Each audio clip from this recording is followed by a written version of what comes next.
Hi. In continuation with our series on cutting chai, there's a very interesting person I'd like you to meet today. Her name is Miss Tejaswini Adhikari, and by profession she's a sociologist, and yet she works for Future Group, a retail company. So let's meet her and let her tell you about her profession and how she came into retail. Hi Tejaswini. Hi Aditi. So thank you Trupti, thank you very much. As you know, today on our series on cutting chai, we have a bunch of new management trainees who want to find out about this profession of yours called sociology and its connect with retail. Sure. Yeah. So why don't you tell them what anthropology is all about, sociology is all about, and how did you enter this space? Aditi, sociology or anthropology is a science of people and a science of society. So wherever there are people, it's going to be very relevant to analyze why they are there and how they are there and how do they arrive into any of the spaces, be it retail, be it schools, be it industries, manufacturing spaces, be it theaters, so wherever then, be it families, So this science helps us to understand why people are there in the conditions or in the way in which they are there. And therefore it becomes extremely relevant to understand when people enter into the retail spaces, how do they come there, why do they come there, and what do they look for, and what is the connect that a retail store can make with them, which will help both people as well as a business to grow. So are you telling me that more and more retail organizations are actually conducting studies on sociology and customer connect instead of spending all their money on marketing and hoping that people buy their products? Increasingly in last 10 years especially, the interest in understanding how to bring people rather than once they are there, how to sell to them has grown. And if you see, the Western world, which is supposed to be progressive when it comes to the social sciences, you will find that most of the techniques of studying people we have got from them. And last 50 years, there has been tremendous amount of work in humanities, which is helping to understand why people behave in different contexts, the way they behave. And that actually is the trigger for retail. And therefore, yes, like you rightly said, people are moving to understand this more and more rather than only marketing to sell products or to relate to people. So in a store like this, which is in a predominantly Maharashtrian locality, what is the customer connect that this store has tried to do? The store where we are standing right now towards the north is dominant lower socio-economic Maharashtrian catchment, and if you move towards the south, and towards the north is more dominantly Gujarati and South Indian population. So actually it is a typical multi-ethnic kind of location that we are in. But we need to take cognizance of the dominant populations which will shop here. And if you went across and spoke to any store persons, they'll tell you, Maharashtrians come often to this store. So the kind of merchandise, the way in which it is presented, and we will also have to increasingly make a note of what are those nuances of that community, which are critical when they come to you as consumers, as shoppers, as buyers, for a connect to happen between the store and the people at large. Because in India, a store is a part of the ecology, store does not stand out as an unconnected entity, which has nothing to give and take with people. Because most of our behaviors in India are not transactive, So if I know you and if I interact with you for 5 minutes, I'm bound to ask you, and so are you bound to ask me who you are, and oh wow, thank you for the cutting chai. Who you are and where you belong. Your surname Banerjee is going to be a great starter to start talking to you about, the Bengal elections right now, and, the ministers and the Communist Party and blah, So that's the way Indians are and India is all about.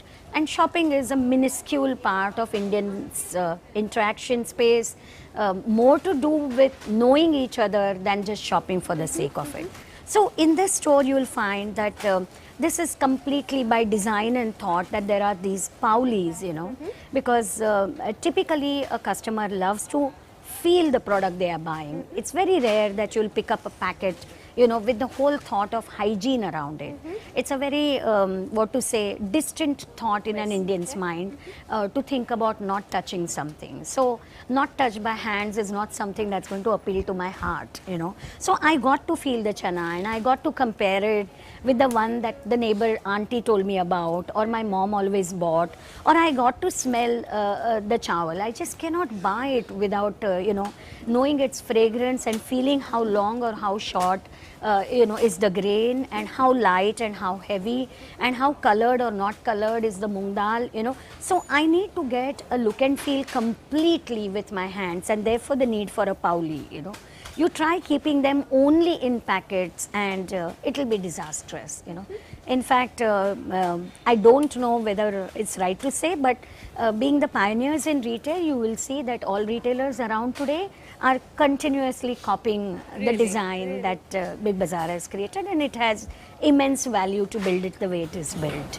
So this is more of a community connect on a pan-India basis. Sure. Okay, but going back to my original question, for a store like this, which caters to a largely Maharashtrian community, what is it? What is it in this store that would appeal to a Maharashtrian? Is there any segment? Yeah, I think that's the segment that I would like your attention to be drawn to. Maharashtra Maza? Yeah. Why don't we go there? Sure. Yeah. So this is Maharashtra Maza. Yes. So if this particular spot caters to the Maharashtrian populace in a Maharashtrian locality, would this be the fastest moving section in the entire store? I assume it should be. Let's ask her. कसं विकलं जातं? असं fast एकदम. Very fast. Fastest in the section? Okay.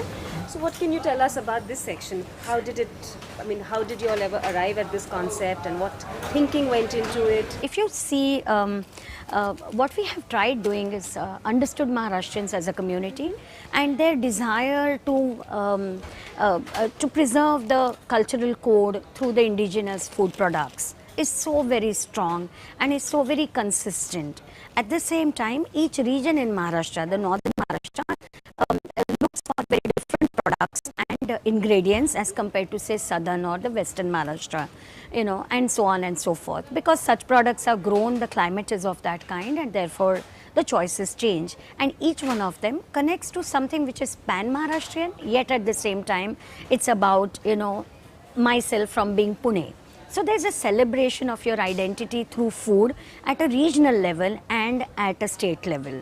This connect needs to be brought into the store if we know that anybody from anywhere is traveling and migrating to Bombay as a city, especially in a place like Vikhroli, which attracted at one point in time all kinds of labor coming across Konkan coastal region as well as from the western part of Maharashtra and northern part of Maharashtra in search of jobs, and made them settle across, say, Tagore Nagar and parts of Vidya Vihar as well as part of Sakinaka.